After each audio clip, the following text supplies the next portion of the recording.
La obra prohibida, el escándalo del Tratado Teológico Político. ¿Alguna vez has leído un libro que cambió completamente tu forma de ver el mundo? Un libro tan poderoso que las autoridades harían cualquier cosa por suprimirlo. En 1670 apareció en las librerías de Ámsterdam un volumen anónimo que provocaría precisamente esa reacción. Su título, Tratado Teológico Político. Aunque no llevaba nombre de autor, los rumores pronto señalaron a Spinoza como el responsable de esta obra incendiaria. El filósofo había tomado precauciones. El libro aparecía con un falso pie de imprenta de Hamburgo y sin nombre de autor, pero su estilo, sus preocupaciones, sus argumentos eran inconfundiblemente suyos, y las consecuencias serían inmediatas y devastadoras. ¿Qué contenía este libro para generar tal escándalo? En esencia, el Tratado Teológico Político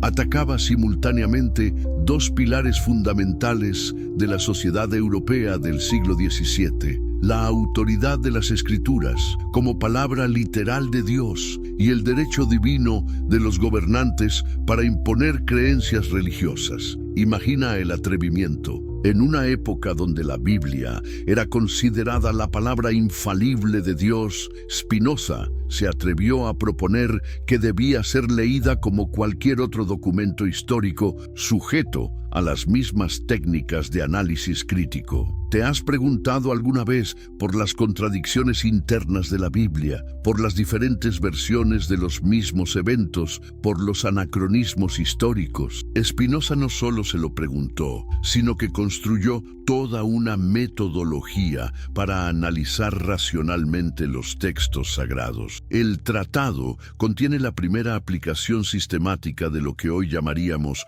método histórico crítico para el estudio de la Biblia. Spinoza examina minuciosamente el Pentateuco, los 5 primeros libros del Antiguo Testamento, y concluye que no pudo haber sido escrito íntegramente por Moisés, como sostenía la tradición. Identifica múltiples autores, diferentes estilos, contradicciones internas y adiciones posteriores. En otras palabras, presenta la Biblia no como un texto de origen divino, sino como una compilación de textos humanos escritos en diferentes épocas, reflejando las circunstancias históricas y culturales de sus autores. ¿Puedes imaginar el impacto de estas afirmaciones en un mundo donde cuestionar la autoridad bíblica podía costarte la vida? Spinoza va incluso más lejos. Argumenta que los profetas bíblicos no poseían un conocimiento sobrenatural especial, sino que eran simplemente hombres con imaginaciones particularmente vívidas y dones para la expresión poética. Sus profecías no eran revelaciones directas de Dios, sino expresiones de sus propias personalidades y circunstancias históricas. La verdad oculta del filósofo maldito. ¿Alguna vez te has preguntado qué sucede en los últimos momentos de la vida de un genio? ¿Qué secretos, qué revelaciones finales podrían escapar de sus labios cuando las máscaras sociales ya no importan? Imagina por un momento un día frío de febrero de 1677, una modesta habitación en La Haya, Países Bajos. Un hombre de apenas 44 años, demacrado por la enfermedad, respira con dificultad mientras la luz del atardecer proyecta sombras alargadas sobre la pared. Su nombre es Baruch Spinoza y en pocas horas será solamente un recuerdo. Pero ¿quién era realmente este hombre que fue maldecido por su propia comunidad? ¿Qué ideas tan peligrosas concibió para merecer el odio de prácticamente todas las autoridades religiosas de Europa? Y lo más intrigante, ¿qué palabras pronunció en su lecho de muerte? Las respuestas a estas preguntas revelan una de las mentes más revolucionarias de la historia del pensamiento, cuyas ideas fueron tan avanzadas que tuvieron que pasar siglos para ser verdaderamente comprendidas. Antes de continuar, dime en los comentarios, ¿desde qué país estás viendo este video y a qué hora lo estás viendo? Me encantaría saber dónde se encuentran los amantes de la filosofía que siguen este canal. Te invito a compartir este video con algún amigo que disfrute de los misterios de la historia y la filosofía, alguien que esté preparado para conocer la verdadera realidad detrás de las apariencias, porque ese precisamente fue el legado de Spinoza, el hijo rechazado de Ámsterdam, origen de un revolucionario. ¿Te has preguntado alguna vez cómo nace un revolucionario del pensamiento? ¿Qué experiencias tempranas moldean a alguien capaz de desafiar los dogmas más sagrados de su tiempo? Baruch Spinoza vino al mundo en 1632, en el corazón del barrio judío de Ámsterdam. La ciudad era entonces conocida como la Jerusalén del Norte, un refugio para los judíos sefardíes que habían huido de la Inquisición en Portugal y España. Sus padres, Miguel y Hanna Spinoza, eran comerciantes que habían escapado de Portugal, donde habían vivido como cristianos nuevos, practicando su judaísmo en secreto bajo pena de muerte. ¿Puedes imaginar crecer en una comunidad que ya conocía el precio del pensamiento prohibido? Los padres de Spinoza habían experimentado en carne propia lo que significaba vivir bajo la amenaza constante de ser descubiertos practicando su fe verdadera. Esta experiencia familiar de persecución y supervivencia, de mantener una apariencia pública mientras se preservaba una verdad privada, dejaría una huella indeleble en el joven Baruch. La comunidad judía de Ámsterdam era un mundo en sí misma, gobernada por sus propias instituciones y tradiciones. Tras décadas de persecución en la península ibérica, los líderes de la comunidad estaban especialmente vigilantes contra cualquier desviación que pudiera atraer la atención negativa de las autoridades cristianas holandesas. Resultado, una ortodoxia quizás más rígida que la que existía en comunidades judías con siglos de establecimiento ininterrumpido. El pequeño Baruch comenzó su educación en la Etz Haim, la escuela de la sinagoga portuguesa, donde aprendió hebreo, estudió la Torá, el Talmud y los comentarios rabínicos. Era un estudiante brillante, con una mente aguda que absorbía ávidamente los textos sagrados y los debates teológicos. Su padre soñaba con que se convirtiera en rabino, en un líder espiritual de la comunidad. Pero ¿cómo reacciona una mente naturalmente inquisitiva cuando se le enseña que ciertas preguntas no deben hacerse? Esta es quizás la semilla del drama que se desarrollaría años después. La tragedia golpeó temprano la vida de Spinoza. Su madre falleció cuando él tenía apenas 6 años. A los 21, perdió también a su padre. Como primogénito,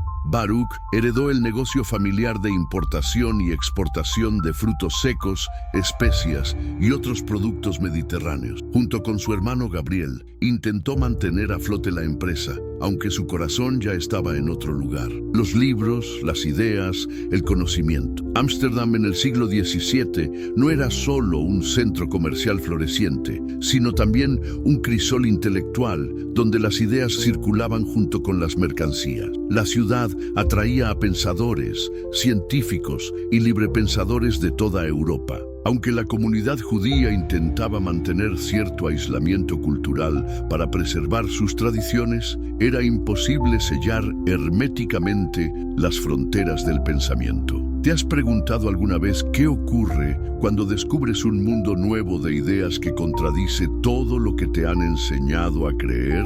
El joven Spinoza empezó a frecuentar círculos más allá de la comunidad judía. Aprendió latín, la lengua franca de los intelectuales europeos, con Franciscus van den Enden, un ex jesuita de ideas radicalmente progresistas. Van den Enden no solo le enseñó la lengua de Cicerón, sino que le abrió las puertas al pensamiento de Descartes, a la nueva ciencia experimental, a la filosofía griega y romana. La mente de Spinoza era como una esponja, absorbiendo ávidamente estas nuevas perspectivas. En las aulas de Van den Enden conoció a jóvenes cristianos y librepensadores. Discutían sobre filosofía, matemáticas, política, religión. ¿Puede un joven criado en la ortodoxia religiosa exponerse a semejante diversidad de ideas sin comenzar a cuestionar sus propias creencias? La respuesta, en el caso de Spinoza, fue claramente no. sus dudas comenzaron a crecer.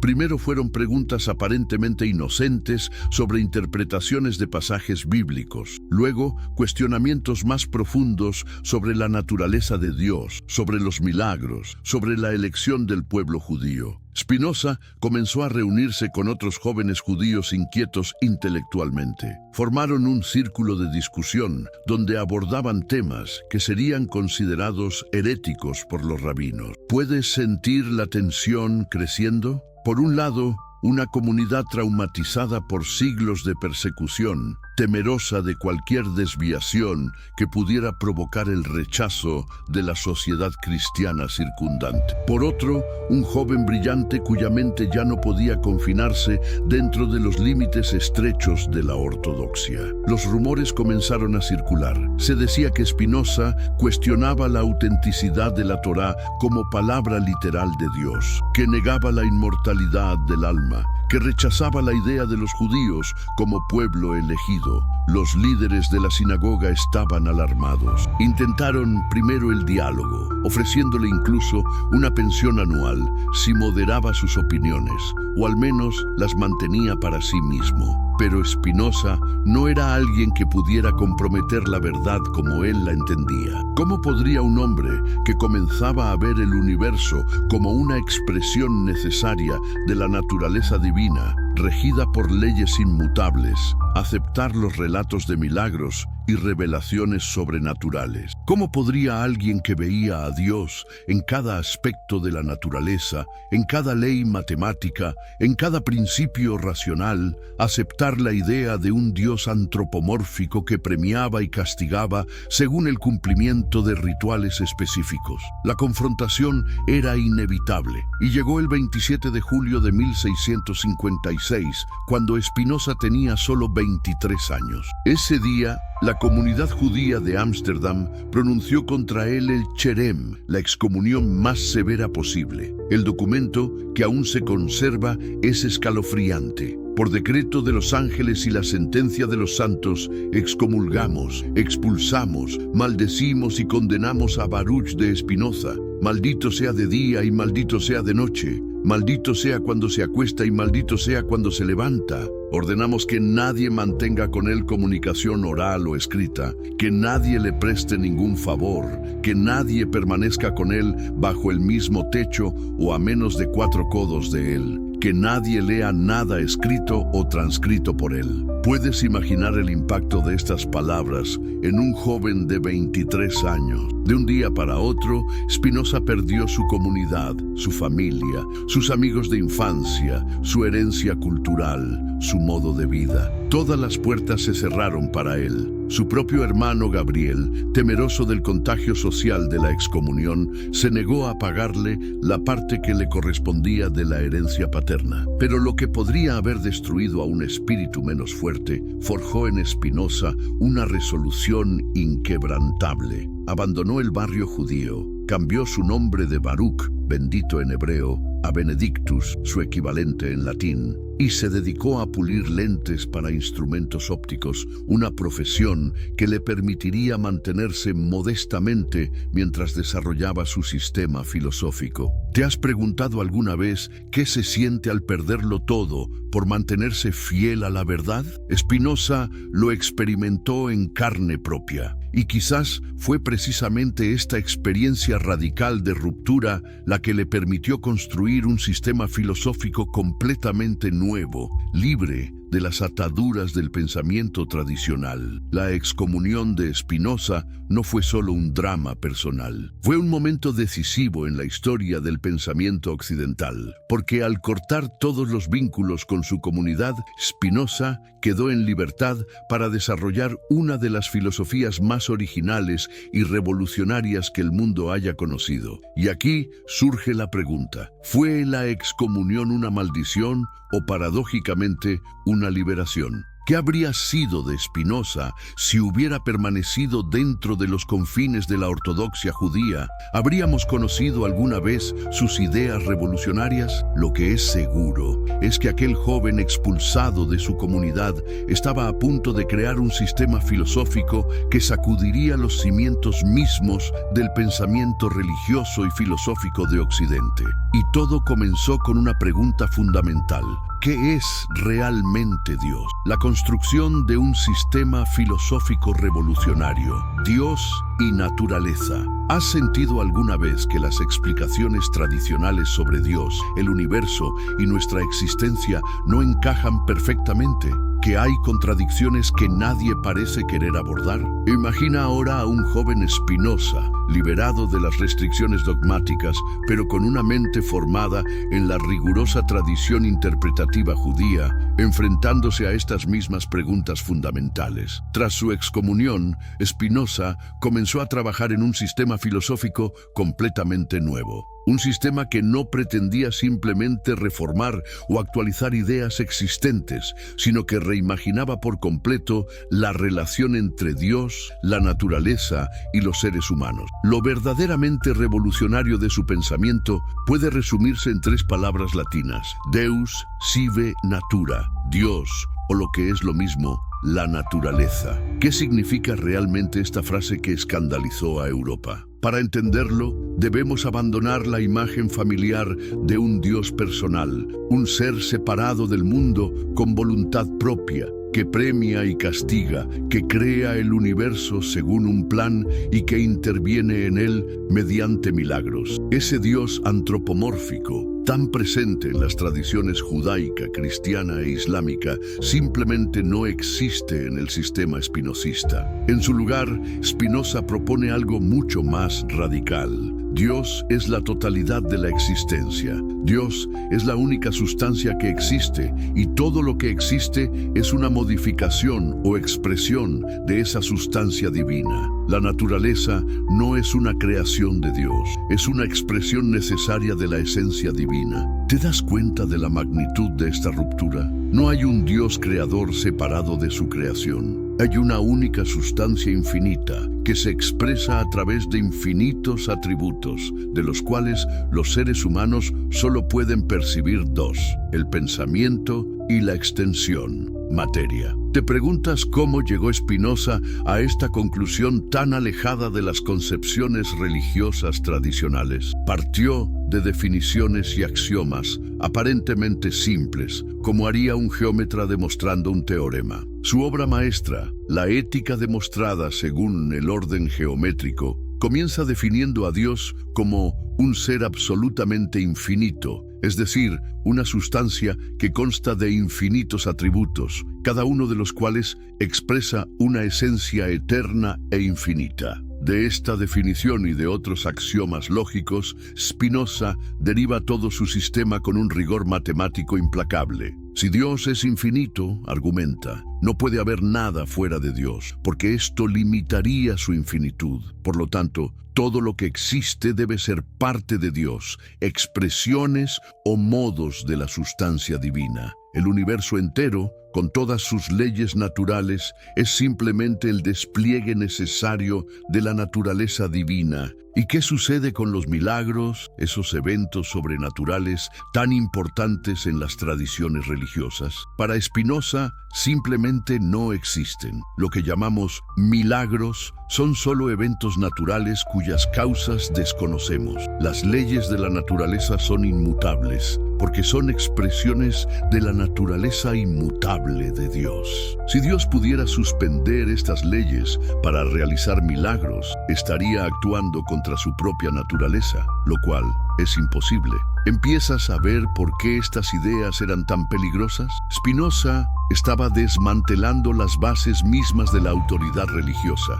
Si Dios no interviene en el mundo mediante milagros, ¿qué validez tienen los relatos de milagros en la Biblia? Si Dios no es un legislador personal que establece mandamientos arbitrarios, ¿qué autoridad tienen los sacerdotes y rabinos que interpretan esos mandamientos? Pero el sistema de Spinoza no se limita a redefinir a Dios, también reimagina por completo la naturaleza humana y nuestra relación con el mundo. Según Spinoza, los seres humanos no son sustancias independientes, sino modos o expresiones particulares de la sustancia divina. Nuestros cuerpos son expresiones de Dios bajo el atributo de la extensión, y nuestras mentes son expresiones de Dios bajo el atributo del pensamiento. ¿Y qué hay de la relación entre mente y cuerpo, ese problema que tanto había ocupado a Descartes? Aquí Spinoza ofrece una solución elegante y revolucionaria. La mente y el cuerpo no son dos sustancias distintas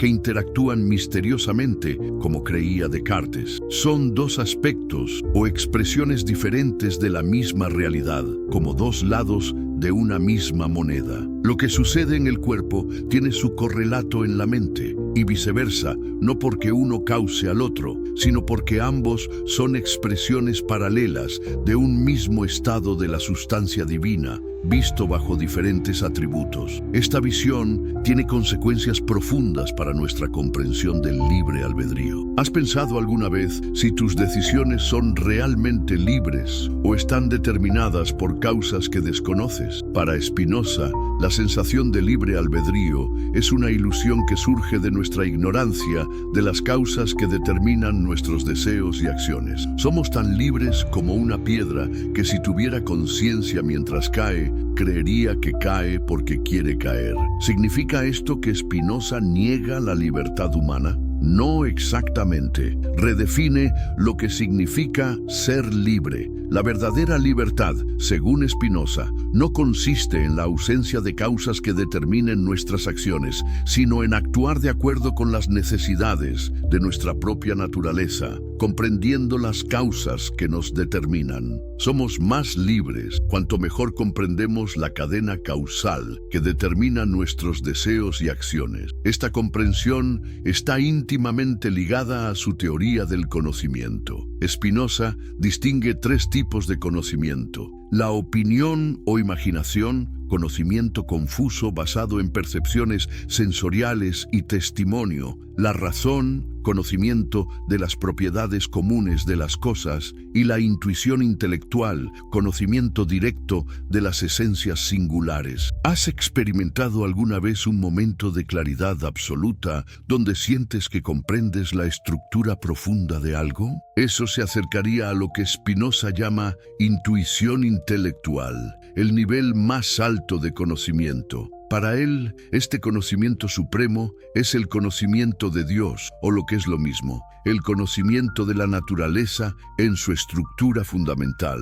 Y aquí llegamos a uno de los conceptos más hermosos de su filosofía: el amor intelectual de Dios. Este amor no es un sentimiento místico ni una devoción religiosa tradicional. Es el gozo que surge del conocimiento verdadero de la realidad, de comprender nuestra posición en el orden natural, de ver cómo nuestras existencias individuales son expresiones necesarias de la sustancia infinita. Es un amor que no espera ser correspondido por un Dios personal, porque Dios, en el sentido espinosista, no ama ni odia, simplemente es. ¿No es esta una visión profundamente espiritual a pesar de su aparente ruptura con la religión tradicional? Spinoza no era un ateo en el sentido moderno de la palabra. No negaba la existencia de Dios. Redefinía a Dios de una manera tan radical que las autoridades religiosas no podían sino verlo como un ateo. Pero su filosofía está impregnada de una espiritualidad profunda, una búsqueda de la unión con lo divino a través del conocimiento. Esta búsqueda tiene también una dimensión ética. Para Spinoza, el bien y el mal no son valores absolutos ni mandamientos divinos externos. Son términos relativos a nuestro propio conatus, el esfuerzo por perseverar en nuestro ser que define a cada entidad. Es bueno lo que aumenta nuestra potencia de actuar, lo que nos permite ser más plenamente lo que somos. Es malo lo que disminuye esta potencia, lo que nos hace menos capaces de desarrollar nuestra naturaleza. Las pasiones, esos estados en los que somos pasivos ante causas externas, disminuyen nuestra potencia y nos alejan de la libertad. El conocimiento verdadero, en cambio, nos hace activos, nos permite comprender las causas de nuestras pasiones y transformarlas en afectos activos. La beatitud o felicidad suprema consiste precisamente en este conocimiento que nos libera de la servidumbre de las pasiones. No es asombroso que estas ideas, desarrolladas en el siglo XVII, resuenen con tanta fuerza en nuestro mundo contemporáneo. La visión espinosista de un universo interconectado, donde cada parte refleja el todo, donde no hay una separación fundamental entre humanidad y naturaleza, anticipa muchas corrientes del pensamiento ecológico moderno. Su determinismo riguroso, su rechazo del libre albedrío, tal como se entendía tradicionalmente, encuentra ecos en las neurociencias contemporáneas.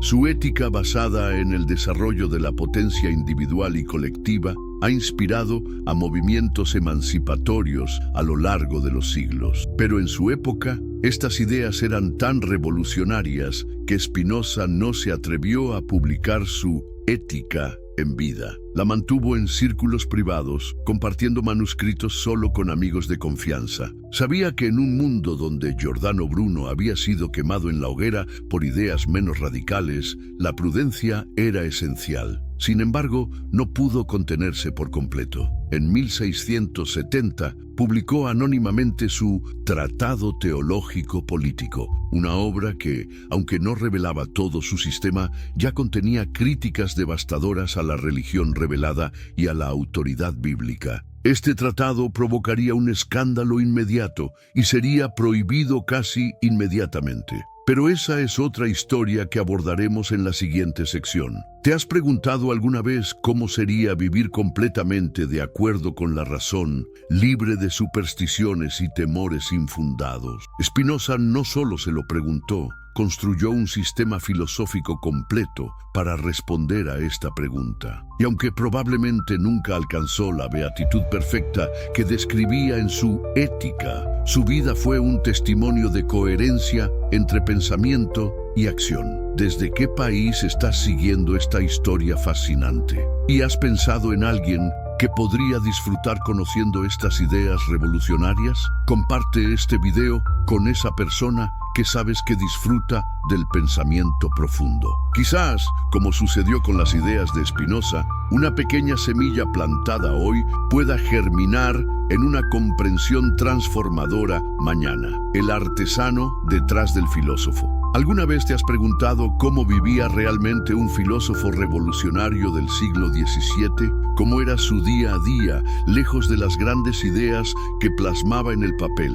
Baruch Spinoza nos ofrece un caso fascinante de coherencia entre pensamiento y vida cotidiana. Tras su brutal excomunión de la comunidad judía de Ámsterdam, Spinoza necesitaba un medio de subsistencia que le permitiera mantener su independencia intelectual. ¿Y qué oficio eligió? Algo que requería precisión, paciencia y habilidad técnica: el pulido de lentes para instrumentos ópticos. No estamos hablando de un trabajo cualquiera. En el siglo XVII, los microscopios y telescopios estaban revolucionando la ciencia, permitiendo ver lo infinitamente pequeño y lo infinitamente grande. Los lentes de calidad eran artículos preciosos, casi obras de arte, fundamentales para el avance científico. Y nuestro filósofo se convirtió en uno de los pulidores más respetados de los Países Bajos. ¿Te imaginas a Spinoza inclinado sobre su mesa de trabajo,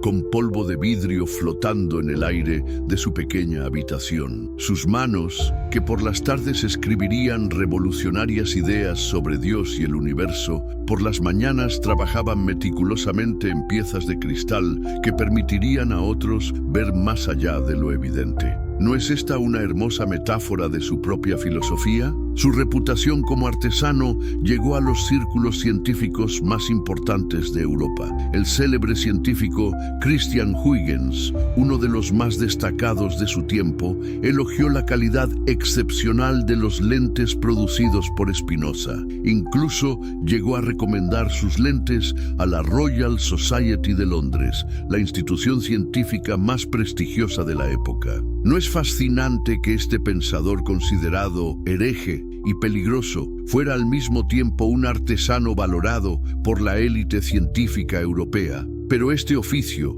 que le proporcionaba independencia económica, también contenía las semillas de su destrucción. La constante inhalación del fino polvo de vidrio, día tras día, año tras año, fue debilitando progresivamente sus pulmones. Lo que le daba libertad para pensar estaba lentamente consumiendo su salud física. ¿Has pensado alguna vez en los sacrificios ocultos que hay detrás de las grandes obras del pensamiento humano? La modestia de un genio. La vida cotidiana de Spinoza estaba marcada por una simplicidad que asombraba a quienes lo conocían. A diferencia de muchos filósofos de su época que buscaban patronazgo de la nobleza o posiciones académicas, Spinoza eligió deliberadamente una vida modesta y autónoma. ¿Dónde vivía este revolucionario del pensamiento? Después de abandonar Ámsterdam, Spinoza se instaló primero en Rijnsburg y luego en una pequeña casa de alquiler en La Haya. Alquilaba una habitación en la casa de la familia van der Speyck, un modesto pintor de brocha gorda. Allí, en un espacio extremadamente simple, con apenas los muebles indispensables, Spinoza pasó sus últimos años. Su habitación contenía una cama, un escritorio, algunos estantes con libros y sus instrumentos para pulir lentes. Sus pertenencias personales eran tan escasas que después de su muerte causaron asombro por su frugalidad. En su armario se encontraron apenas 2 chaquetas, 7 camisas y algunos pañuelos. No es sorprendente que un hombre capaz de concebir la infinitud del universo viviera con tan poco. Su rutina diaria era tan metódica como sus demostraciones filosóficas. Se levantaba temprano y dedicaba las mañanas a su trabajo artesanal, puliendo lentes con precisión milimétrica. Por las tardes se entregaba a la filosofía, escribiendo en latín con su letra clara y pequeña. Ocasionalmente, cuando necesitaba un descanso, dibujaba retratos a carboncillo, una afición en la que también mostraba considerable talento. A veces salía a caminar para observar insectos con su microscopio, fascinado por ese microcosmos que para él era otra manifestación de lo divino. ¿Te has detenido alguna vez a pensar que en las patas de una mosca o en las alas de una mariposa puede haber tanta divinidad como en una catedral? Su dieta era tan sobria como su vestimenta. Se alimentaba frugalmente, a menudo con sopa de mantequilla y un poco de pan. Sus gastos eran tan meticulosamente controlados que llevaba un registro preciso de cada moneda que entraba y salía de su bolsillo. Cuando sumaba sus gastos y encontraba que había gastado un poco más de lo normal en un día, se imponía mayor austeridad al día siguiente. ¿Por qué elegir una vida tan austera cuando podría haber tenido más? Esta pregunta desconcertaba a sus contemporáneos y sigue intrigándonos hoy. Cuando le ofrecieron una cátedra en la prestigiosa Universidad de Heidelberg, la rechazó cortésmente, explicando que aceptarla limitaría su libertad de pensamiento. Cuando un admirador quiso legarle una importante suma de dinero, Spinoza insistió en que la herencia fuera para el legítimo heredero del admirador.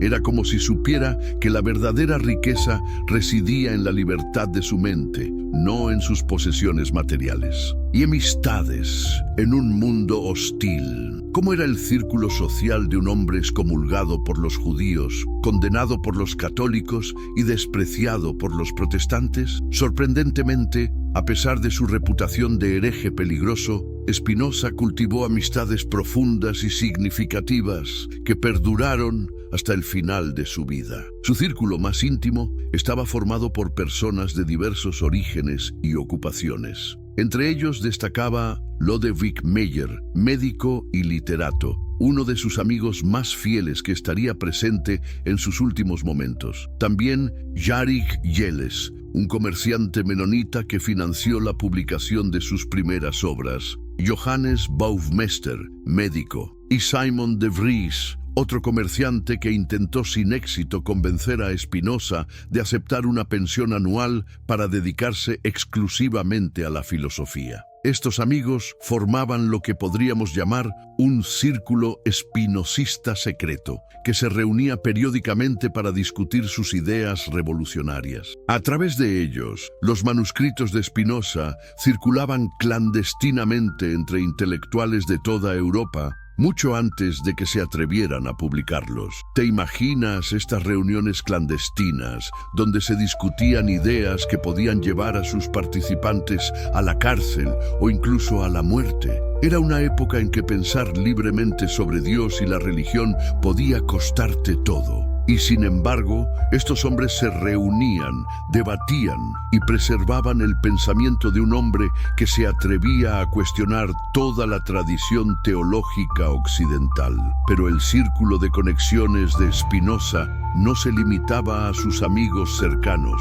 Mantenía una amplia correspondencia con algunas de las mentes más brillantes de Europa. Intercambiaba cartas con Henry Oldenburg, secretario de la Royal Society de Londres, con Ehrenfried Walter von Tschirchhaus, matemático y físico alemán, y con muchos otros científicos y pensadores de la época. ¿Sabías que hasta el gran Gottfried Wilhelm Leibniz, uno de los filósofos y matemáticos más importantes de la historia, viajó especialmente para encontrarse con Spinoza? Este encuentro, que tuvo lugar en 1676, fue mantenido en el más estricto secreto, pues Leibniz no quería que se supiera que había visitado al infame ateo de Ámsterdam. Durante varios días, estos dos gigantes del pensamiento discutieron matemáticas, óptica y metafísica. Leibniz, que más tarde se convertiría en uno de los críticos más feroces de Spinoza,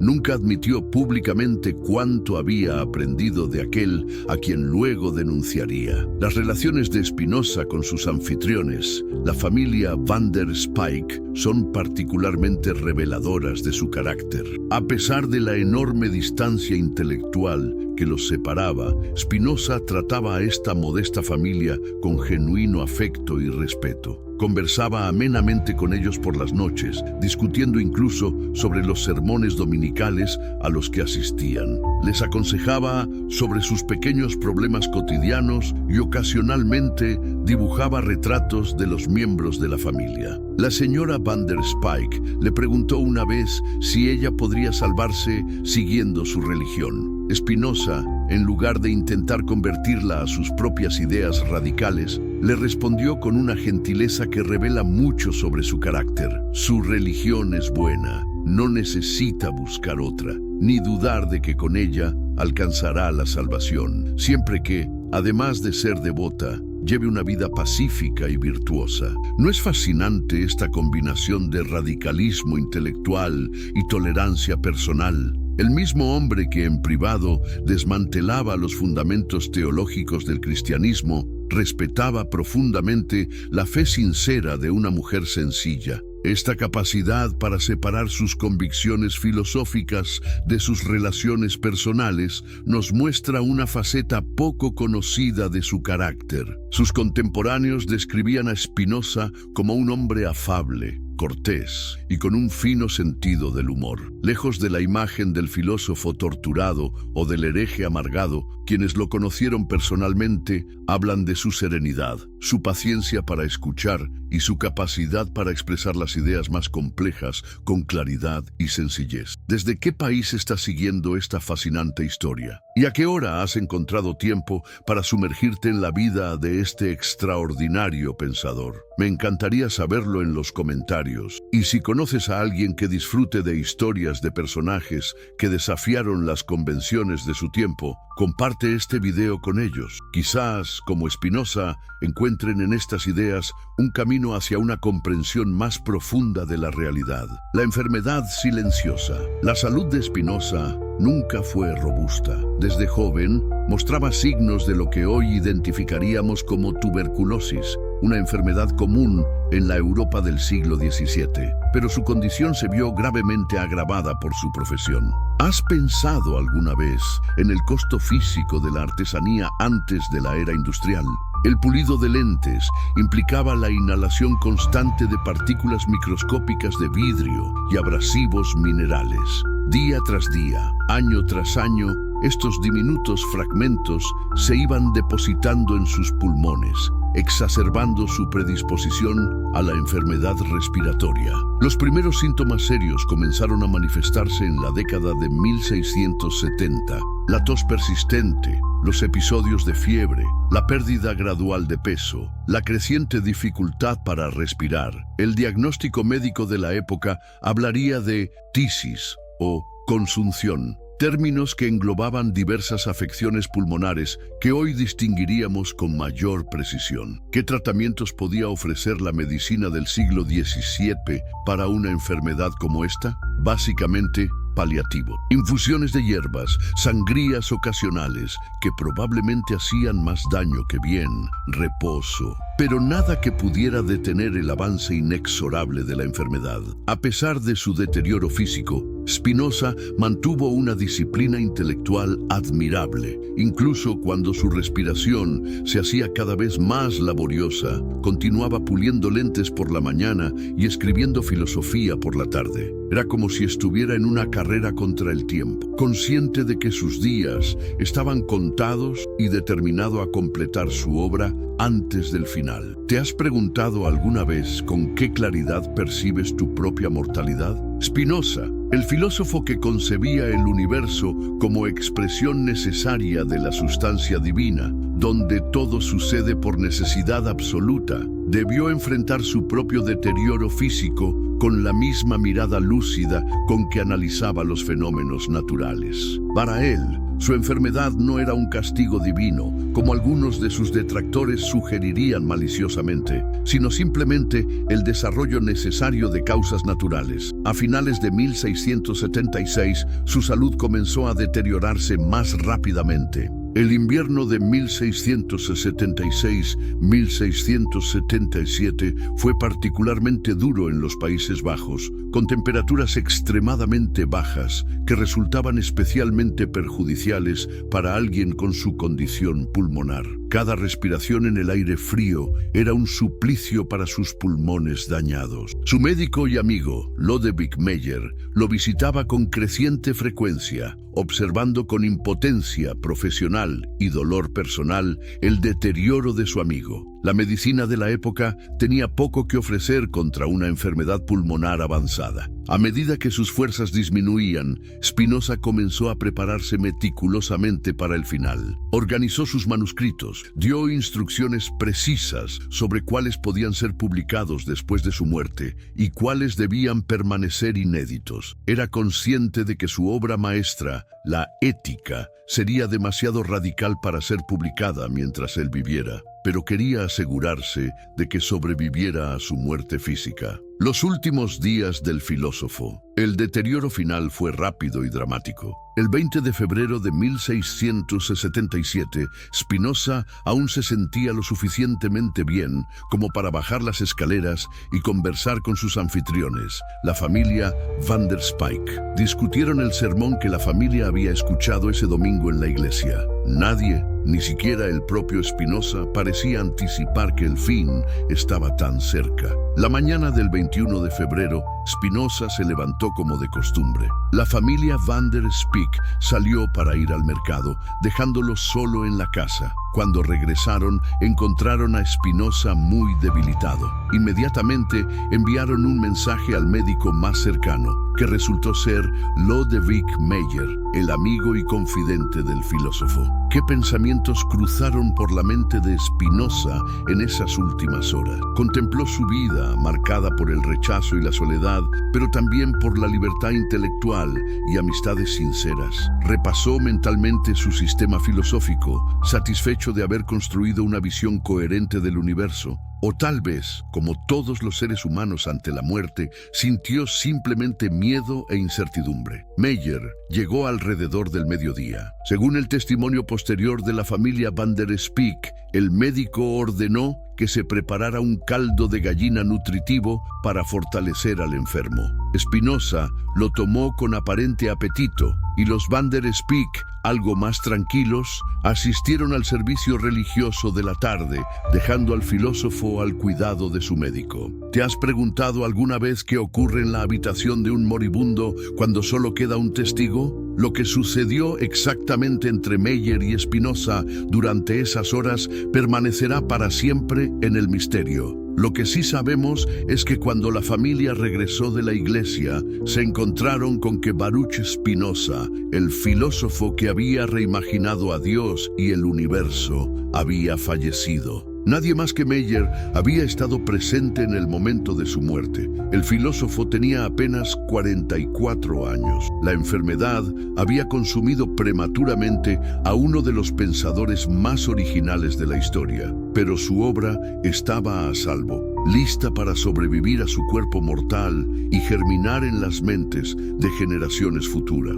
Las palabras finales, mito o realidad. Aquí es donde la historia toma un giro fascinante y misterioso. Poco después de la muerte de Spinoza, comenzaron a circular rumores sobre una supuesta conversión en su lecho de muerte. Según estas versiones, el filósofo que había negado la existencia de un Dios personal y la inmortalidad del alma habría exclamado en sus últimos momentos: «Dios de Abraham, ten misericordia de mí». ¿De dónde surgió esta historia? ¿Tiene algún fundamento histórico? Para entenderlo, debemos examinar los intereses en juego tras la muerte del filósofo. Por un lado, las autoridades religiosas tenían un interés evidente en propagar la idea de que Spinoza se había retractado de sus herejías en el último momento. Una supuesta conversión final serviría como prueba definitiva de la falsedad de su filosofía. ¿Qué mejor refutación de las ideas espinocistas que el propio filósofo abandonándolas ante la inminencia de la muerte? Por otro lado, los amigos y discípulos de Spinoza, especialmente Meyer, el único testigo de sus últimos momentos, tenían un interés igualmente fuerte en presentar una muerte coherente con los principios filosóficos que habían defendido en vida. Una muerte serena, racional, sin miedo ni conversiones de última hora. ¿Te has preguntado alguna vez cómo quisieras ser recordado después de tu muerte? ¿Quién escribirá la narrativa final de tu vida? En el caso de Spinoza, esta batalla por la interpretación de sus últimos momentos se convirtió en una extensión del conflicto que había marcado toda su existencia. Meyer, en su relato oficial, afirmó que Spinoza murió con la misma serenidad con que había vivido, sin manifestaciones de angustia religiosa y sin retractarse de ninguna de sus ideas. Según él, el filósofo se extinguió tranquilamente, como una vela que se consume, coherente hasta el final con su visión determinista del universo, donde todo sucede por necesidad. Sin embargo, otros relatos comenzaron a circular, cada vez más elaborados y dramáticos. En algunos, Spinoza no solo invocaba al Dios de Abraham, sino que pedía perdón por sus errores, maldecía sus libros y moría en la más absoluta desesperación. Estas versiones, evidentemente exageradas, llevan el sello inequívoco de la propaganda religiosa. ¿Dónde está la verdad en medio de estas versiones contradictorias? Probablemente nunca lo sabremos con certeza absoluta.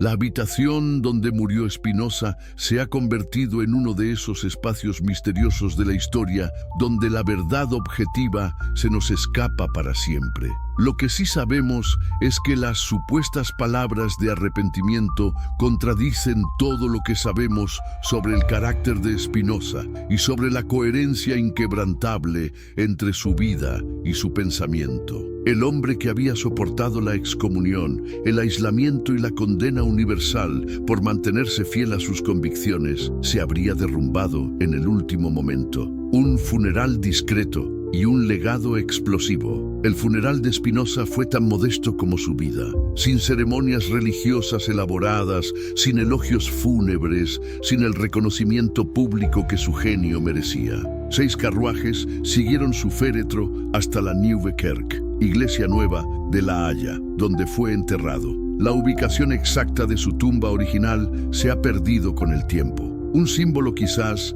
de cómo su figura sería temporalmente eclipsada antes de resurgir con renovado esplendor. ¿Quiénes fueron los pocos asistentes a este funeral sin pompa? Sus amigos más cercanos, algunos vecinos, quizás algún científico o intelectual que se había atrevido a mantener correspondencia con el filósofo maldito. Sin familiares, sin representantes oficiales, sin el reconocimiento de ninguna comunidad religiosa o académica. Pero mientras su cuerpo recibía tan modesta despedida, sus ideas estaban a punto de emprender un viaje extraordinario a través del tiempo y el espacio. Meyer y otros amigos cercanos se apresuraron a reunir sus manuscritos y preparar la edición póstuma de sus obras. A finales de 1677, apenas unos meses después de su muerte, aparecieron los Opera Postuma, publicados anónimamente con las simples iniciales BDS y con un falso pie de imprenta de Hamburgo, cuando en realidad habían sido impresos en Ámsterdam. Esta obra, que incluía finalmente su obra maestra, la Ética, fue inmediatamente prohibida por las autoridades holandesas. Los ejemplares fueron confiscados y quemados, pero muchos habían sido distribuidos previamente entre intelectuales de toda Europa. ¿Te has preguntado alguna vez cómo sobreviven las ideas cuando son perseguidas? En el caso de Spinoza, fue gracias a una red clandestina de admiradores, a copias manuscritas que circulaban de mano en mano, a ediciones piratas que aparecían en diversos países europeos. Sus ideas eran como semillas dispersadas por el viento, imposibles de contener por completo. Las teorías de la conspiración. La muerte de Spinoza, como muchos acontecimientos históricos significativos, ha generado teorías alternativas y especulaciones. Algunas de estas teorías sugieren que su muerte no fue natural, sino provocada. ¿Qué motivos podría haber para una conspiración contra Spinoza? No olvidemos el clima político extremadamente tenso de los Países Bajos en aquella época. Apenas 5 años antes, en 1672, los hermanos de Witt, líderes políticos que representaban la facción liberal y tolerante del país, habían sido brutalmente asesinados por una turba instigada por los partidarios del príncipe de Orange. Spinoza había estado asociado con el círculo de los de Witt y su obra Tratado Teológico Político defendía precisamente el tipo de libertad de pensamiento que los nuevos gobernantes querían suprimir. ¿Es posible que Spinoza fuera envenenado para silenciar definitivamente su voz? Algunos historiadores han señalado la rapidez con que se deterioró su salud en el último día, cuando la tuberculosis típicamente sigue un curso más gradual. También han indicado la extraña circunstancia de que Meyer quedara a solas con él en sus últimos momentos y la prisa con que se organizó el funeral. Sin embargo, debemos ser cautos con estas especulaciones. La muerte por tuberculosis avanzada, especialmente cuando se complica con una neumonía, muy probable en el frío invierno holandés, puede ser efectivamente rápida. Y la explicación más simple, que Spinoza murió por la enfermedad que lo había estado consumiendo durante años, sigue siendo la más probable. Lo que sí es cierto es que su muerte llegó en un momento políticamente conveniente para las autoridades holandesas. Un Spinoza vivo, cuya reputación internacional crecía a pesar de, o quizás debido a, la prohibición de sus obras, era una espina en el costado del establishment religioso y político. Un Spinoza muerto, aunque sus ideas sobrevivieran, era un problema mucho más manejable. El verdadero testamento. Mientras los rumores sobre sus últimas palabras circulaban por Europa, el verdadero legado de Spinoza iba tomando forma silenciosamente.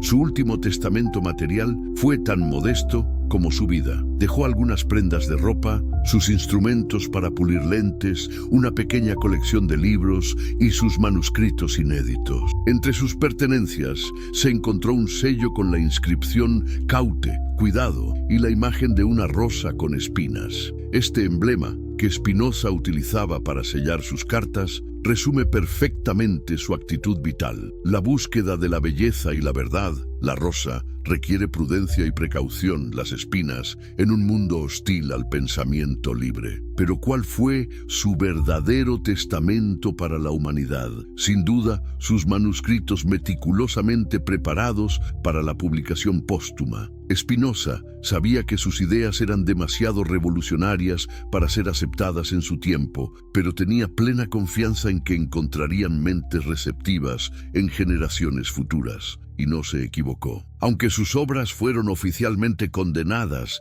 y perseguidas durante más de un siglo, sus ideas penetraron lenta pero inexorablemente en el pensamiento europeo. El término spinozismo se convirtió en sinónimo de ateísmo, materialismo y subversión durante el siglo XVIII, pero también en una inspiración secreta para pensadores que buscaban liberarse de las cadenas del dogmatismo religioso. ¿Puedes imaginar la ironía histórica? El hombre que fue excomulgado, calumniado y silenciado en vida, se convirtió, tras su muerte, en una de las influencias filosóficas más profundas y duraderas. Su visión de un universo regido por leyes naturales inmutables, donde Dios no es un ser personal que interviene caprichosamente, sino la totalidad de la naturaleza expresándose según necesidad, anticipó en muchos aspectos la cosmovisión científica moderna. Su crítica a la religión revelada, su defensa pionera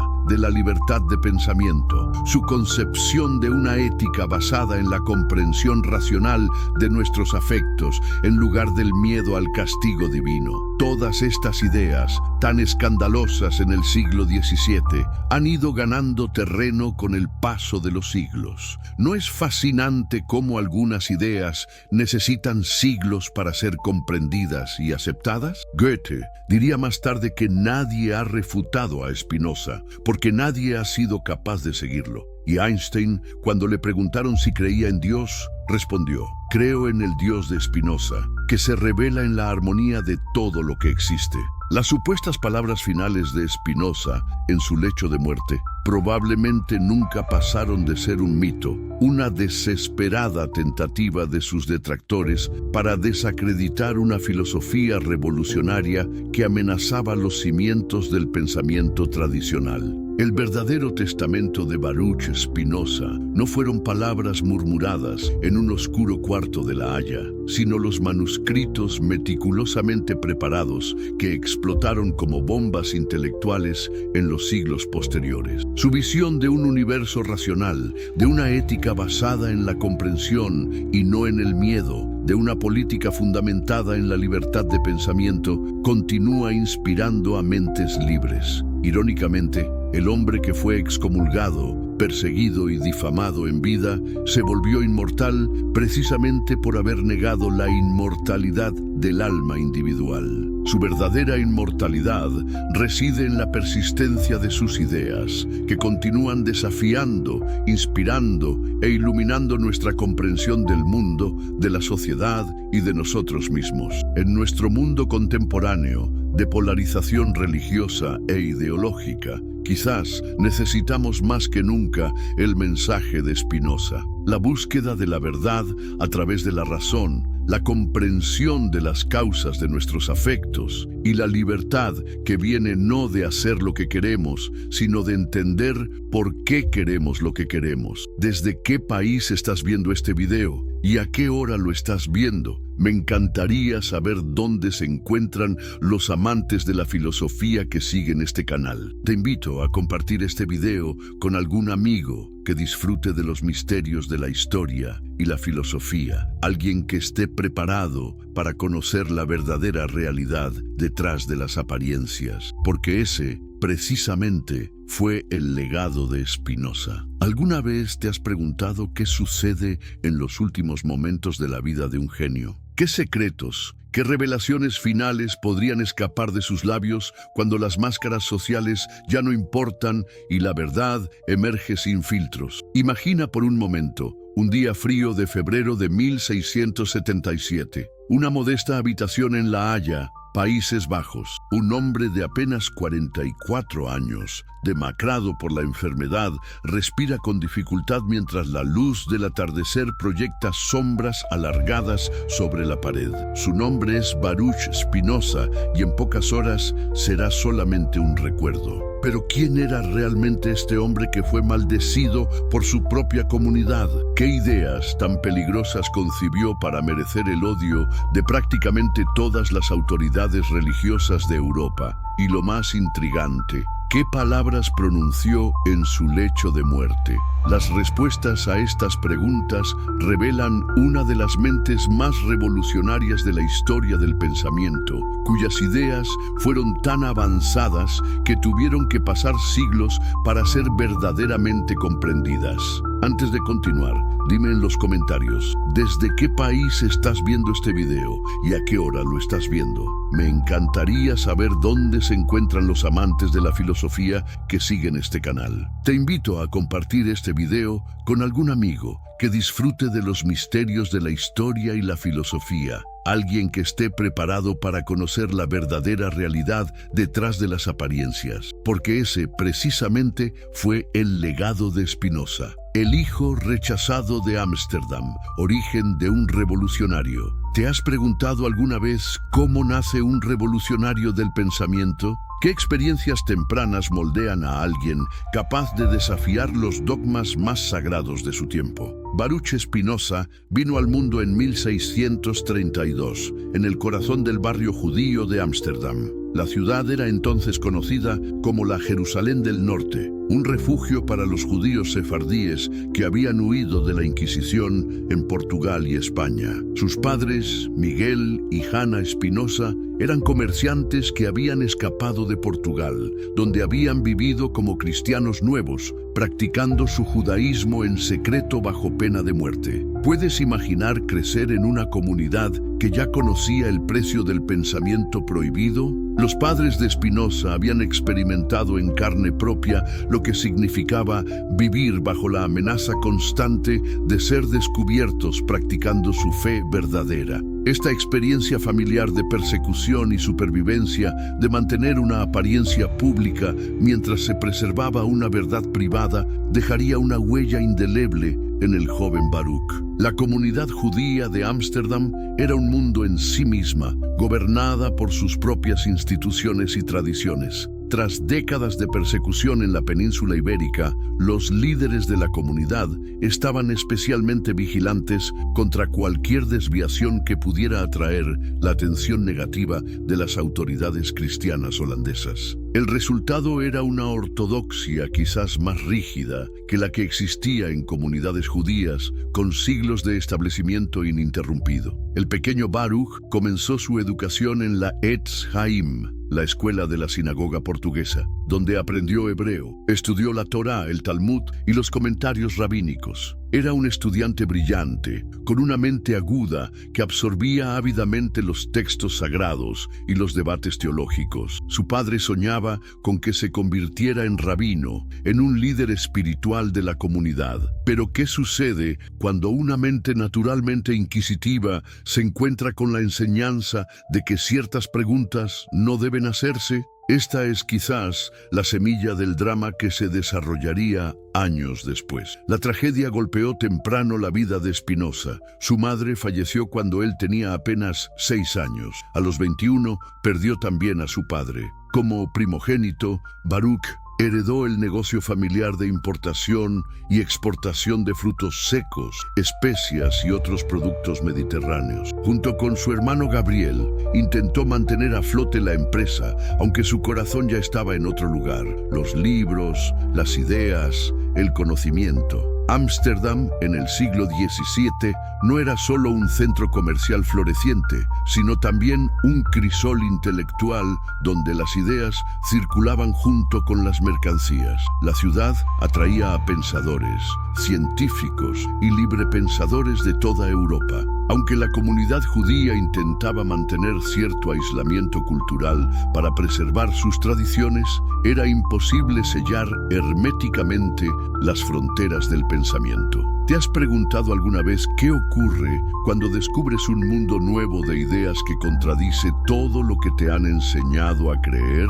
El joven Spinoza empezó a frecuentar círculos más allá de la comunidad judía. Aprendió latín, la lengua franca de los intelectuales europeos, con Franciscus van den Enden, un ex jesuita de ideas radicalmente progresistas. Van den Enden no solo le enseñó la lengua de Cicerón, sino que le abrió las puertas al pensamiento de Descartes, a la nueva ciencia experimental, a la filosofía griega y romana. La mente de Spinoza era como una esponja, absorbiendo ávidamente estas nuevas perspectivas. En las aulas de Van den Enden conoció a jóvenes cristianos y librepensadores. Discutían sobre filosofía, matemáticas, política, religión. ¿Puede un joven criado en la ortodoxia religiosa exponerse a semejante diversidad de ideas sin comenzar a cuestionar sus propias creencias? La respuesta, en el caso de Spinoza, fue claramente no. Sus dudas comenzaron a crecer. Primero fueron preguntas aparentemente inocentes sobre interpretaciones de pasajes bíblicos. Luego, cuestionamientos más profundos sobre la naturaleza de Dios, sobre los milagros, sobre la elección del pueblo judío. Spinoza comenzó a reunirse con otros jóvenes judíos inquietos intelectualmente. Formaron un círculo de discusión donde abordaban temas que serían considerados heréticos por los rabinos. ¿Puedes sentir la tensión creciendo? Por un lado, una comunidad traumatizada por siglos de persecución, temerosa de cualquier desviación que pudiera provocar el rechazo de la sociedad cristiana circundante. Por otro, un joven brillante cuya mente ya no podía confinarse dentro de los límites estrechos de la ortodoxia. Los rumores comenzaron a circular. Se decía que Spinoza cuestionaba la autenticidad de la Torá como palabra literal de Dios, que negaba la inmortalidad del alma, que rechazaba la idea de los judíos como pueblo elegido. Los líderes de la sinagoga estaban alarmados. Intentaron primero el diálogo, ofreciéndole incluso una pensión anual si moderaba sus opiniones, o al menos las mantenía para sí mismo. Pero Spinoza no era alguien que pudiera comprometer la verdad como él la entendía. ¿Cómo podría un hombre que comenzaba a ver el universo como una expresión necesaria de la naturaleza divina, regida por leyes inmutables, aceptar los relatos de milagros y revelaciones sobrenaturales? ¿Cómo podría alguien que veía a Dios en cada aspecto de la naturaleza, en cada ley matemática, en cada principio racional, aceptar la idea de un Dios antropomórfico que premiaba y castigaba según el cumplimiento de rituales específicos? La confrontación era inevitable y llegó el 27 de julio de 1656, cuando Spinoza tenía solo 23 años. Ese día, la comunidad judía de Ámsterdam pronunció contra él el cherem, la excomunión más severa posible. El documento, que aún se conserva, es escalofriante. Por decreto de los ángeles y la sentencia de los santos, excomulgamos, expulsamos, maldecimos y condenamos a Baruch de Spinoza. Maldito sea de día y maldito sea de noche. Maldito sea cuando se acuesta y maldito sea cuando se levanta. Ordenamos que nadie mantenga con él comunicación oral o escrita, que nadie le preste ningún favor, que nadie permanezca con él bajo el mismo techo o a menos de 4 codos de él, que nadie lea nada escrito o transcrito por él. ¿Puedes imaginar el impacto de estas palabras en un joven de 23 años? De un día para otro, Spinoza perdió su comunidad, su familia, sus amigos de infancia, su herencia cultural, su modo de vida. Todas las puertas se cerraron para él. Su propio hermano Gabriel, temeroso del contagio social de la excomunión, se negó a pagarle la parte que le correspondía de la herencia paterna. Pero lo que podría haber destruido a un espíritu menos fuerte, forjó en Spinoza una resolución inquebrantable. Abandonó el barrio judío, cambió su nombre de Baruch, bendito en hebreo, a Benedictus, su equivalente en latín, y se dedicó a pulir lentes para instrumentos ópticos, una profesión que le permitiría mantenerse modestamente mientras desarrollaba su sistema filosófico. ¿Te has preguntado alguna vez qué se siente al perderlo todo por mantenerse fiel a la verdad?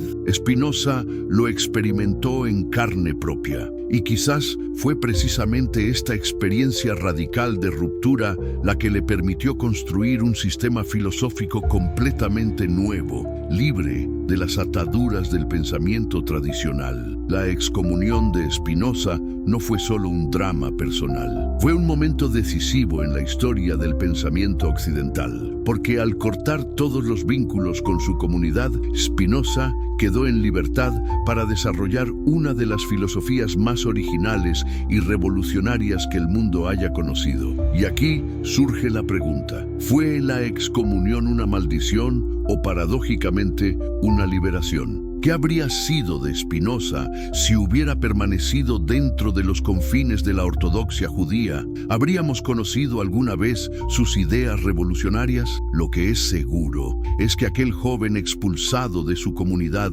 estaba a punto de crear un sistema filosófico que sacudiría los cimientos mismos del pensamiento religioso y filosófico de Occidente. Y todo comenzó con una pregunta fundamental: ¿qué es realmente Dios? La construcción de un sistema filosófico revolucionario, Dios y naturaleza. ¿Has sentido alguna vez que las explicaciones tradicionales sobre Dios, el universo y nuestra existencia no encajan perfectamente? ¿Que hay contradicciones que nadie parece querer abordar? Imagina ahora a un joven Spinoza, liberado de las restricciones dogmáticas, pero con una mente formada en la rigurosa tradición interpretativa judía, enfrentándose a estas mismas preguntas fundamentales. Tras su excomunión, Spinoza comenzó a trabajar en un sistema filosófico completamente nuevo. Un sistema que no pretendía simplemente reformar o actualizar ideas existentes, sino que reimaginaba por completo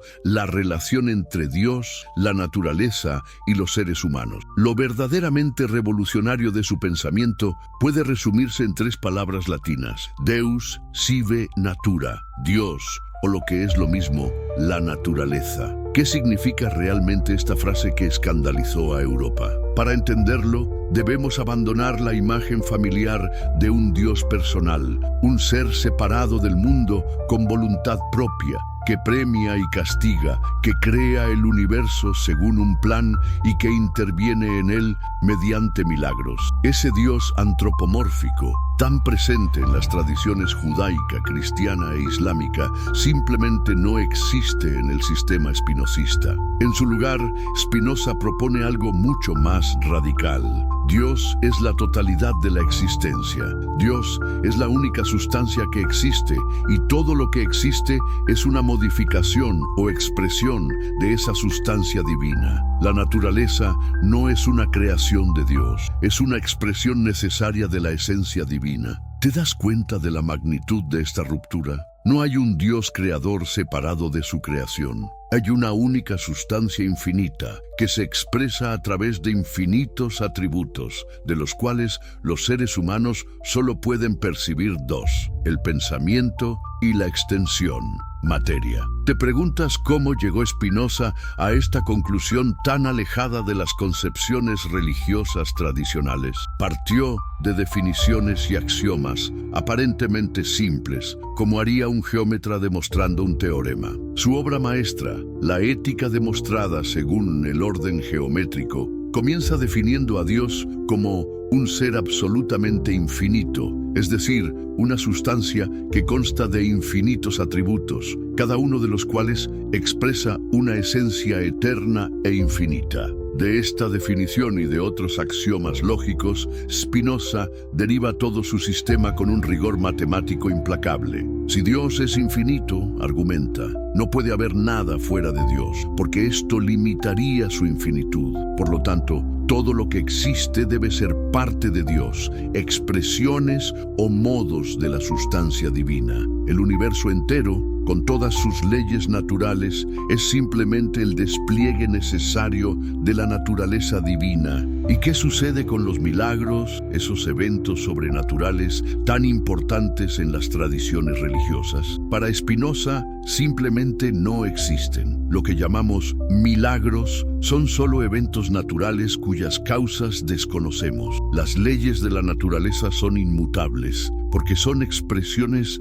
de la naturaleza inmutable de Dios. Si Dios pudiera suspender estas leyes para realizar milagros, estaría actuando contra su propia naturaleza, lo cual es imposible. ¿Empiezas a ver por qué estas ideas eran tan peligrosas? Spinoza estaba desmantelando las bases mismas de la autoridad religiosa. Si Dios no interviene en el mundo mediante milagros, ¿qué validez tienen los relatos de milagros en la Biblia? Si Dios no es un legislador personal que establece mandamientos arbitrarios, ¿qué autoridad tienen los sacerdotes y rabinos que interpretan esos mandamientos? Pero el sistema de Spinoza no se limita a redefinir a Dios. También reimagina por completo la naturaleza humana y nuestra relación con el mundo. Según Spinoza, los seres humanos no son sustancias independientes, sino modos o expresiones particulares de la sustancia divina. Nuestros cuerpos son expresiones de Dios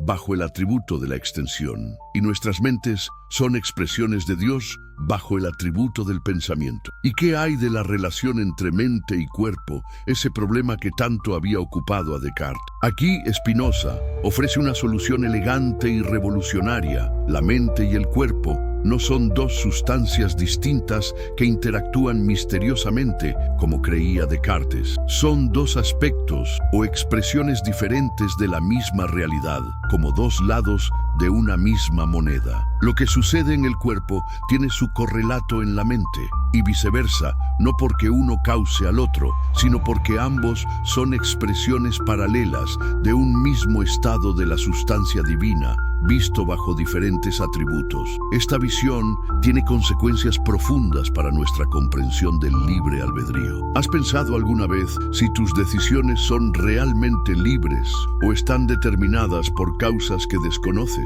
Para Spinoza, la sensación de libre albedrío es una ilusión que surge de nuestra ignorancia de las causas que determinan nuestros deseos y acciones. Somos tan libres como una piedra que, si tuviera conciencia mientras cae, creería que cae porque quiere caer. ¿Significa esto que Spinoza niega la libertad humana? No exactamente. Redefine lo que significa ser libre.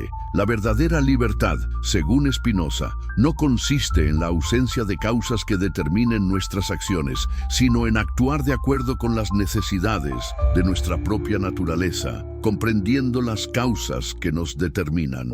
Somos más libres cuanto mejor comprendemos la cadena causal que determina nuestros deseos y acciones. Esta comprensión está íntimamente ligada a su teoría del conocimiento. Spinoza distingue tres tipos de conocimiento: la opinión o imaginación, conocimiento confuso basado en percepciones sensoriales y testimonio; la razón, conocimiento de las propiedades comunes de las cosas; y la intuición intelectual, conocimiento directo de las esencias singulares. ¿Has experimentado alguna vez un momento de claridad absoluta donde sientes que comprendes la estructura profunda de algo? Eso se acercaría a lo que Spinoza llama intuición intelectual, el nivel más alto de conocimiento. Para él, este conocimiento supremo es el conocimiento de Dios, o lo que es lo mismo, el conocimiento de la naturaleza en su estructura fundamental. Y aquí llegamos a uno de los conceptos más hermosos de su filosofía: el amor intelectual de Dios. Este amor no es un sentimiento místico ni una devoción religiosa tradicional. Es el gozo que surge del conocimiento verdadero de la realidad, de comprender nuestra posición en el orden natural, de ver cómo nuestras existencias individuales son expresiones necesarias de la sustancia infinita. Es un amor que no espera ser correspondido por un Dios personal, porque Dios, en el sentido espinosista, no ama ni odia, simplemente es. ¿No es esta una visión profundamente espiritual a pesar de su aparente ruptura con la religión tradicional? Spinoza no era un ateo en el sentido moderno de la palabra. No negaba la existencia de Dios. Redefinía a Dios de una manera tan radical que las autoridades religiosas no podían sino verlo como un ateo. Pero su filosofía está impregnada de una espiritualidad profunda, una búsqueda de la unión con lo divino a través del conocimiento. Esta búsqueda tiene también una dimensión ética. Para Spinoza, el bien y el mal no son valores absolutos ni mandamientos divinos externos. Son términos relativos a nuestro propio conatus, el esfuerzo por perseverar en nuestro ser que define a cada entidad. Es bueno lo que aumenta nuestra potencia de actuar, lo que nos permite ser más plenamente lo que somos. Es malo lo que disminuye esta potencia, lo que nos hace menos capaces de desarrollar nuestra naturaleza. Las pasiones, esos estados en los que somos pasivos ante causas externas, disminuyen nuestra potencia y nos alejan de la libertad. El conocimiento verdadero, en cambio, nos hace activos, nos permite comprender las causas de nuestras pasiones y transformarlas en afectos activos. La beatitud o felicidad suprema consiste precisamente en este conocimiento que nos libera de la servidumbre de las pasiones. No es asombroso que estas ideas, desarrolladas en el siglo XVII, resuenen con tanta fuerza en nuestro mundo contemporáneo. La visión spinozista de un universo interconectado, donde cada parte refleja el todo, donde no hay una separación fundamental entre humanidad y naturaleza, anticipa muchas corrientes del pensamiento ecológico moderno. Su determinismo riguroso, su rechazo del libre albedrío, tal como se entendía tradicionalmente, encuentra ecos en las neurociencias contemporáneas. Su ética basada en el desarrollo de la potencia individual y colectiva ha inspirado a movimientos emancipatorios a lo largo de los siglos. Pero en su época, estas ideas eran tan revolucionarias que Spinoza no se atrevió a publicar su Ética en vida. La mantuvo en círculos privados, compartiendo manuscritos solo con amigos de confianza. Sabía que en un mundo donde Giordano Bruno había sido quemado en la hoguera por ideas menos radicales, la prudencia era esencial. Sin embargo, no pudo contenerse por completo. En 1670 publicó anónimamente su Tratado Teológico Político, una obra que, aunque no revelaba todo su sistema, ya contenía críticas devastadoras a la religión revelada y a la autoridad bíblica. Y eso nos lleva al siguiente capítulo de nuestra historia: la publicación del libro que escandalizaría a Europa, la obra prohibida, el escándalo del Tratado Teológico Político. ¿Alguna vez has leído un libro que cambió completamente tu forma de ver el mundo? ¿Un libro tan poderoso que las autoridades harían cualquier cosa por suprimirlo? En 1670 apareció en las librerías de Ámsterdam un volumen anónimo que provocaría precisamente esa reacción. Su título: Tratado Teológico Político. Aunque no llevaba nombre de autor, los rumores pronto señalaron a Spinoza como el responsable de esta obra incendiaria. El filósofo había tomado precauciones. El libro aparecía con un falso pie de imprenta de Hamburgo y sin nombre de autor. Pero su estilo, sus preocupaciones, sus argumentos eran inconfundiblemente suyos, y las consecuencias serían inmediatas y devastadoras. ¿Qué contenía este libro para generar tal escándalo? En esencia, el Tratado Teológico Político atacaba simultáneamente dos pilares fundamentales de la sociedad europea del siglo XVII: la autoridad de las Escrituras como palabra literal de Dios y el derecho divino de los gobernantes para imponer creencias religiosas. Imagina el atrevimiento. En una época donde la Biblia era considerada la palabra infalible de Dios, Spinoza se atrevió a proponer que debía ser leída como cualquier otro documento histórico, sujeto a las mismas técnicas de análisis crítico. ¿Te has preguntado alguna vez por las contradicciones internas de la Biblia, por las diferentes versiones de los mismos eventos, por los anacronismos históricos? Spinoza no solo se lo preguntó, sino que construyó toda una metodología para analizar racionalmente los textos sagrados. El tratado contiene la primera aplicación sistemática de lo que hoy llamaríamos método histórico crítico para el estudio de la Biblia. Spinoza examina minuciosamente el Pentateuco, los 5 primeros libros del Antiguo Testamento, y concluye que no pudo haber sido escrito íntegramente por Moisés, como sostenía la tradición. Identifica múltiples autores, diferentes estilos, contradicciones internas y adiciones posteriores. En otras palabras, presenta la Biblia no como un texto de origen divino, sino como una compilación de textos humanos, escritos en diferentes épocas, reflejando las circunstancias históricas y culturales de sus autores. ¿Puedes imaginar el impacto de estas afirmaciones en un mundo donde cuestionar la autoridad bíblica podía costarte la vida? Spinoza va incluso más lejos. Argumenta que los profetas bíblicos no poseían un conocimiento sobrenatural especial, sino que eran simplemente hombres con imaginaciones particularmente vívidas y dones para la expresión poética. Sus profecías no eran revelaciones directas de Dios, sino expresiones de sus propias personalidades y circunstancias históricas. Y los milagros, esos eventos sobrenaturales que supuestamente demostraban la intervención divina en la historia humana, ¿qué dice Spinoza sobre ellos? Con una audacia asombrosa,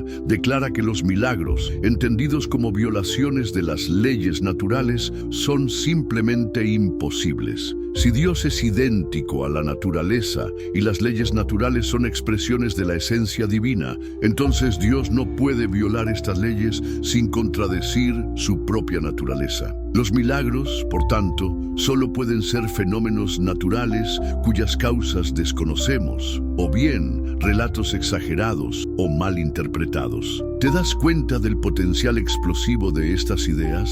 Spinoza estaba minando los fundamentos mismos de la autoridad religiosa, tanto judía como cristiana. Si la Biblia es un texto humano y no divino, si los profetas no recibieron revelaciones sobrenaturales, si los milagros no ocurrieron realmente, ¿qué queda de la religión revelada? ¿Qué autoridad pueden reclamar los sacerdotes, rabinos y pastores que basan su poder en la interpretación de textos supuestamente divinos? Pero Spinoza no se detiene ahí. La segunda parte del tratado contiene una crítica igualmente devastadora al absolutismo político basado en el derecho divino. En una época donde los monarcas europeos reclamaban una autoridad derivada directamente de Dios, Spinoza argumenta que la verdadera finalidad del Estado no es imponer una doctrina religiosa, sino garantizar la libertad de pensamiento y expresión de los ciudadanos. El fin del Estado, escribe, no es convertir a los hombres de seres racionales en bestias o autómatas, sino por el contrario, lograr que su mente y su cuerpo se desenvuelvan en todas sus funciones y hagan libre uso de la razón sin rivalizar por el odio, la cólera o el engaño, ni se hagan la guerra con ánimo injusto. El fin del Estado es, pues, la libertad. ¿Has reflexionado alguna vez sobre la relación entre libertad religiosa y libertad política? Spinoza fue uno de los primeros en articular claramente que ambas son inseparables. Un Estado que impone creencias religiosas no solo viola la libertad de conciencia, sino que también socava su propia estabilidad política al crear divisiones innecesarias entre los ciudadanos. La publicación del Tratado Teológico Político provocó un escándalo inmediato. El libro fue condenado por prácticamente todas las autoridades religiosas de Europa. Católicos, protestantes y judíos, normalmente en desacuerdo sobre casi todo, coincidieron en que este texto era peligroso y debía ser prohibido. Un pastor calvinista lo describió como un libro forjado en el infierno por un apóstata judío en colaboración con el diablo. Las autoridades civiles, presionadas por las iglesias, prohibieron su venta y posesión, aunque no pudieron impedir completamente su circulación clandestina. ¿Imaginas lo que significa ser universalmente condenado, ver tu obra descrita como diabólica por todas las confesiones religiosas. Spinoza experimentó precisamente eso, y sin embargo, mantuvo una serenidad admirable. Cuando le informaron de la prohibición de su libro, respondió simplemente: tanto peor para este siglo y para quienes lo gobiernan si encuentran peligrosa la libertad. La persecución del tratado confirmó a Spinoza en su decisión de no publicar la Ética en vida. Continuó trabajando en ella, refinándola y perfeccionándola, compartiendo manuscritos solo con un pequeño círculo de amigos íntimos y correspondientes de confianza. Al mismo tiempo, siguió ganándose la vida modestamente como pulidor de lentes para instrumentos ópticos, una actividad que requería precisión, paciencia y meticulosidad, cualidades que también aplicaba a su filosofía. ¿Te gustaría saber cómo era la vida cotidiana de este filósofo revolucionario? Spinoza vivía con extrema frugalidad en habitaciones alquiladas, primero en Regensburg y luego en La Haya. Sus pertenencias eran escasas, algunos muebles simples, libros, instrumentos para pulir lentes y poco más. Vestía con sencillez, comía con moderación y dedicaba la mayor parte de su tiempo al trabajo manual y al pensamiento filosófico. Si estás disfrutando de este recorrido por la vida y el pensamiento de uno de los filósofos más revolucionarios de la historia, comparte este video con alguien que pueda apreciarlo. ¿Conoces a algún amigo que disfrute de las grandes ideas que desafían nuestras percepciones comunes? Este es el momento perfecto para compartir este conocimiento con él. ¿Y tú? ¿Desde qué parte del mundo estás siguiendo esta historia? ¿Es de día o de noche en tu ubicación? Me fascina saber cómo estas ideas están llegando a personas de diferentes culturas y usos horarios. El artesano filósofo, la vida cotidiana de Spinoza. ¿Alguna vez te has preguntado cómo sería la vida diaria de un genio filosófico? ¿Qué rutinas seguía? ¿Qué placeres simples disfrutaba? ¿Cómo equilibraba el trabajo manual con la profundidad del pensamiento abstracto? Tras su excomunión y el abandono del negocio familiar, Spinoza necesitaba un medio de subsistencia que le proporcionara independencia económica y tiempo para desarrollar su filosofía. Encontró la solución perfecta en el pulido de lentes para instrumentos ópticos, una profesión que requería habilidad técnica pero también dejaba espacio para el pensamiento mientras las manos trabajaban.